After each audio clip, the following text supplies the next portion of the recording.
नालायक बेटा। अचानक से पिताजी की तबीयत खराब हो गई। रात के 1 बज रहे थे। बगल वाले कमरे में सो रहे बेटे को इसकी भनक लग गई। वह अपने बाबूजी के सामने आकर खड़ा हो गया। बाबूजी ने उसकी तरफ देखते हुए कहा, इस तरह बेवकूफ की तरह क्या देख रहे हो नालायक? मुझे जल्दी से अस्पताल ले चलो। माँ रोए जा रही थी। बेटे ने सोचा, इतनी रात को ड्राइवर को बुलाऊं तो बहुत देर हो जाएगी।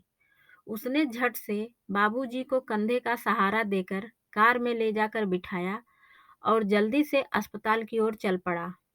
बाबूजी एक तरफ दर्द से कराह रहे थे तो दूसरी तरफ बेटे को डांटे जा रहे थे। कहीं ठोक मत देना नालायक, गधा कहीं का, कोई काम ठीक से नहीं कर सकता। नालायक बेटा बोला, आप ज्यादा बात मत कीजिए बाबूजी, हम जल्दी ही अस्पताल पहुंचने वाले हैं। अस्पताल पहुंचकर उसने भागते हुए डॉक्टर को बुलाया और डॉक्टर के कमरे के बाहर बेसब्री से चहलकदमी करने लगा। नालायक, गधा, बेवकूफ, आलसी, मंदबुद्धि, पता नहीं और क्या-क्या ऐसे शब्द वह बचपन से ही सुनते आया था। कहीं ना कहीं उसका खुद का मन भी मान चुका था कि वह सच में ही नालायक है। स्कूल के टाइम से ही घर के सभी लोग उसे नालायक ही बुलाते थे। वह एग्जाम में भी बहुत बार फेल हुआ था। यह नालायक तो चपरासी बनने के काबिल भी नहीं। इस मंदबुद्धि की शादी भी नहीं होगी। आखिर इस नालायक के गले कौन अपनी बेटी बांधेगा? यह नालायक तो गधा का गधा ही रह जाएगा। नालायक को अपने यहाँ कोई चपरासी भी न रखे। कोई बेवकूफ ही इस नालायक को अपनी बेटी देगा। शादी होने के बाद लोगों को कहते सुना कि उस बेचारी के भाग्य फूटे जो इस नालायक से शादी हो गई। बस एक माँ ही थी जो उस बेचारे को उसके नाम से ही बुलाती थी। अगर आज उसके बाबूजी को कुछ हो गया तो शायद माँ भी उसे इसी नाम से ही बुलाएगी। मन में इस तरह के विचारों ने उसे अंदर तक झकझोर दिया और वह अस्पताल में बने मंदिर में प्रार्थना करने में लीन हो गया। वह उसकी दुआओं का असर था या फिर मर्ज ही साधारण था कि डॉक्टर ने सुबह में ही उसे बाबूजी को घर ले जाने की इजाजत दे दी। वह बाबूजी को लेकर घर आ गया। जैसे ही बेटा घर लौटा और बाबूजी को उनके कमरे में छोड़कर वापस मुड़ा, बाबूजी की तेज आवाज आई, मुझे छोड़ नालायक, तुझे क्या लगा बुढ़ा अस्पताल से वापस नहीं आएगा? यह सुनकर वह कुछ देर ठिठका और फिर सिर झुकाए कमरे से बाहर आ गया। लेकिन माँ से रहा नहीं गया। उन्होंने कहा, इतना सब कुछ तो करता है आपके लिए, फिर भी दिन भर आप उसे नालायक नालायक करते रहते हैं। अवधेश और महेश दोनों अपनी अपनी बीवी के साथ सो रहे हैं। उनको तो यह भी नहीं पता कि रात को क्या हुआ था। यह तो भनक पाते ही आ गया और किसी को मदद के लिए बुलाया भी नहीं।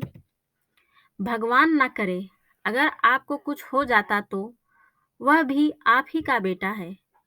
फिर भी पता नहीं क्यों आप उसको हरदम कोसते रहते हैं, डांटते और फटकारते रहते हैं। न यह देखते हैं कि कौन बड़ा या छोटा है उसके पास। जो मुंह में आता है उसे सुनाते रहते हैं।